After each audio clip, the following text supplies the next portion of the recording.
৫ August ২০২৪। কেউ বলে গণ অভ্যুত্থান, কারো কাছে লাল বিপ্লব, কারো কাছে বাংলা বসন্ত। গত বছরের এই দিনে আন্দোলনের মুখে দেশ ছেড়ে পালিয়েছিলেন স্বৈরশাসক শেখ হাসিনা। জনরোষ থেকে বাঁচতে পালিয়ে গেছেন প্রভাবশালী সব মন্ত্রী, সংসদ সদস্য, ছাত্র জনতার রক্তে হাত রাঙানো পুলিশ বাহিনীর সদস্যরা। এই দিনেই কারফিউ ভেঙে রাজপথে নেমে আসে জনস্রোত। ভোটারবিহীন নির্বাচনে ক্ষমতায় চেপে বসা আর বিরোধী মতের মানুষ নিধনের সকল কুটচালের পরিসমাপ্তি ঘটে হাজারো ছাত্র জনতার রক্তস্নাত বিজয়ে। মুহিবুল্লাহ মুহিবের রিপোর্টে বিস্তারিত।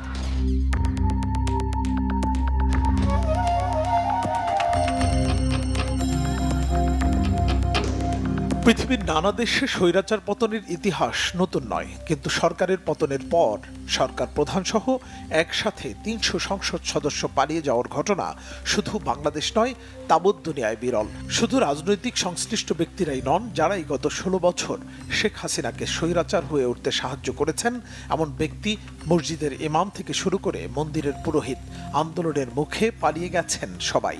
আর এমনই বিরল ঘটনার সাক্ষী হয় বিশ্ববাসী। ২৪-এর ৫ আগস্ট সকাল থেকেই সমগ্র ঢাকায় শুনশান নীরবতা। তখনও কেউ জানে না পূর্ব ঘোষিত মার্চ টু ঢাকা কর্মসূচিতে আসলে কি ঘটতে যাচ্ছে। সারা দেশে তখন চলছে কারফিউ। টানা কয়েকদিনের আন্দোলনে সড়কে পড়ে আছে ধ্বংসযজ্ঞের নানা চিহ্ন। দুপুরে ঢাকা অভিমুখে ধেয়ে আসা জনস্রোতের খবর সর্বপ্রথম সরাসরি প্রচারিত হয় বাংলা ভিশনে, যে খবরে চারদিক থেকে নেমে আসে মানুষ। জনসমুদ্র ছুটে যাচ্ছে গণভবনের দিকে। আপনাকে একটু দেখাতে চাই, চোখ যতদূর যায় শুধু মানুষ আর মানুষ। আমরা বনানীর থেকে ঠিক এই মিছিলের পেছন যে কোথায় সেটি আসলে কারো পক্ষেই বলা সম্ভব নয়, কারণ আমরা কারো কাছে শুনেছি এই মিছিল টঙ্গী পর্যন্ত, কারো কাছে শুনেছি এটি তার চেয়েও বেশি। এই মিছিলটি কিন্তু অগ্রভাগ আরো আধা ঘন্টা আগে বনানী অতিক্রম করেছে, কিন্তু আধা ঘন্টা পার হলেও এখন পর্যন্ত কিন্তু এই মিছিলের পেছন সেটি আমরা দেখতে পাচ্ছি না। একদিকে চলছে কারফিউ, অন্যদিকে মারমুখী অবস্থানে পুলিশ, বিজিবি ও সেনাবাহিনী। যাত্রাবাড়ি, চানখারপুল, কেন্দ্রীয় শহীদ মিনার চত্বর, শাহবাগ, আমিনবাজার ও মোহাম্মদপুরে তখনও চলে পুলিশের নির্মম গুলিবর্ষণ। পুলিশের ল্যাথল উইপন এর সামনে বুক চিতিয়ে সেদিনও জীবন দিয়েছে অগণিত মানুষ। কে জানতো এই দিনই দেশ ছেড়ে পালাবেন শেখ হাসিনা? অথচ গণভবনে বসে তখনও ছাত্র জনতার উপর গণহত্যা চালানোর নীল নকশা আঁকতে থাকেন রক্তপিপাসু লেডি অব মাফিয়া। তার সেই নীল নকশা ভেস্তে যায় সেনাবাহিনী গুলি চালাতে অপারগতা প্রকাশের মধ্য দিয়ে। উল্টো হাসিনাকে পালাতে ৪৫ মিনিট সময় বেঁধে দেয় সামরিক বাহিনী। এরপর সেনাবাহিনীর হেলিকপ্টার যোগে এয়ারপোর্টে গিয়ে বিমান বাহিনীর একটি কার্গো বিমানে ভারতে পালিয়ে যায় ফ্যাসিস্ট শেখ হাসিনা। হাসিনার এমন পালিয়ে যাওয়ার তথ্য তখনও জানে না পুলিশ, তাই পালানোর পরেও ছাত্র জনতার সাথে যুদ্ধ চালিয়ে যায় তারা। এর মধ্যে জাতির উদ্দেশ্যে ভাষণ দেওয়ার ঘোষণা দেন সেনাপ্রধান জেনারেল ওয়াকারুজ্জামান। ১:৩০টার দিকে রাস্তা ছেড়ে দেয় পুলিশ ও সেনাবাহিনী।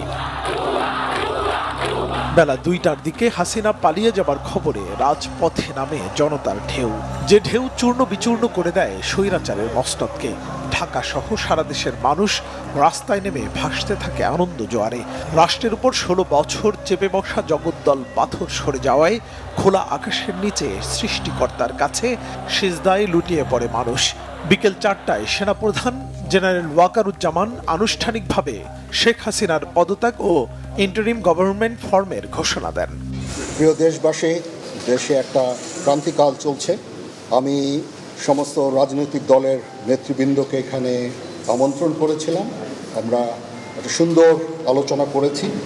আমরা এখন মহামান্য রাষ্ট্রপতির কাছে যাব, যে এই ইন্টারিম গভর্নমেন্ট ফর্মের ব্যাপারে ওনার সাথে আলোচনা করে আমরা একটা ইন্টারিম গভর্নমেন্ট ফর্ম করে দেশ পরিচালনা করব। আমি আপনাদের কথা দিচ্ছি, সমস্ত হত্যা, সমস্ত অন্যায়ের বিচার আমরা করব। এভাবেই স্বৈর শাসনের শৃঙ্খল থেকে মুক্ত হয় বাংলাদেশ। বুক ভরে স্বস্তির নিঃশ্বাস নিতে থাকে মানুষ। মাত্র ২.৫ সপ্তাহে ছাত্র জনতার রক্তকারি দিয়ে ঢাকা এবং সারা দেশের রাজপথে লেখা হয় এক বিরল ইতিহাস।